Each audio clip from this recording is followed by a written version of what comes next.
to bring in a man who might have a crystal ball, the best crystal ball in this business, and that's Hugh Hewitt. Oh, my gosh. So it pains me to say this, Hugh Hewitt, but I have to give credit where I'm just kidding. I have to give credit where credit is due. You called it. Here's your prediction. It's Sunday, State of the Union. Listen to this. Ted wins the Republicans. Donald comes in second, but Marco Rubio is a very close third. Okay, so the polls had that, the Trump in the lead. Why didn't he win? Why were you right? I think I was right because of Jeff, Josh, and John. Those are three operatives, Jeff Rowe, Josh Perry, John Drogan, who worked for Ted Cruz and who basically owned the internet and owned Iowa. I told Donald Trump 2 weeks ago I thought Ted Cruz was going to win Iowa. I think Donald's going to win New Hampshire and not even close. He has Corey, his campaign manager, who ran Americans for Prosperity up there. But here's the other thing, and not many people are talking about this. I think I heard Dana mention this last night. 180,000 Republicans showed up, which broke every turnout model. It's a 50% increase. That's right. Over 2012. And 250,000 Republicans voted in New Hampshire in 2012. If they have a 50% increase so that they get up to 325, that's got to help Donald. So I think all the pollsters, I'm giving them a pass. I got because I kind of study the metrics on the social media side and knew about the trio of J's. But in this case, the 180,000 people is extraordinary. I'm sure Dana will confirm no one had that on their marker, and I didn't predict that. Does it hurt him at all in New Hampshire that he didn't do so well in Iowa? I don't think so. I don't think Trump voters are for moving. Ted Cruz got more people out. He did not convert Trump people. He got his people out. He identified them over the course of a year and a half with his extraordinary team of specialists who work the internet like nobody else. He delivered them. He messaged them. There was the Carson controversy for which Ted Cruz apologized, but I don't think it was decisive in any significant way.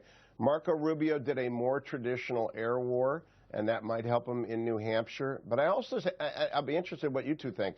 I think there's a fourth seat at this table going forward. One of those governors, whether it's Kasich or Christie or Bush, is going to play themselves into the round of March 15th. The three who did well in Iowa last night, and Donald Trump is right, he did very well. Ted Cruz won, but Trump and Rubio did well. They're going to go all the way to March 15th to the winner-take-alls. And I think there'll be one more, and I'm still the only open convention man out there. I don't think we're going to have a nominee by Cleveland. Hugh, what do you think? You think the polling could be wrong in New Hampshire?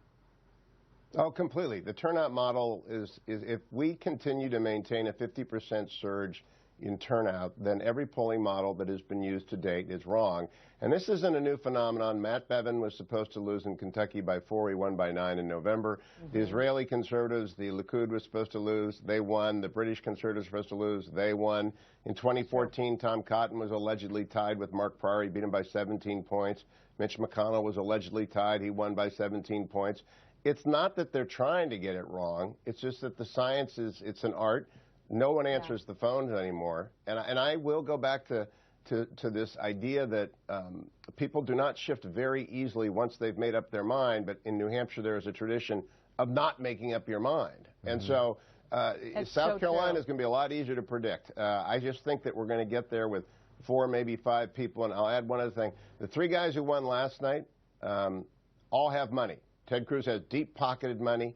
Marco Rubio has deep-pocketed money. Donald Trump has his own money. Chris Christie has at least a couple of people who will fund him through March 15th. Yeah. Jeb Bush has got at least $30 to $50 million left in his super PAC. It's John Kasich who really, my governor, I'm an Ohioan, he really needs New Hampshire more than the other guys. He needs to come in 4th or better. All right. And I think it's got to go. All right, that's got to be the final thought. Thank you. I appreciate it. Hi, this is Hugh Hewitt. Thank you for stopping by my YouTube channel. Click right here to watch previous ones that you may not have seen, and click right here to subscribe to get all of them. And this is what you really need to do, is click right here to subscribe. Thanks for coming by. Don't miss a minute of any of the Hugh Hewitt YouTubes.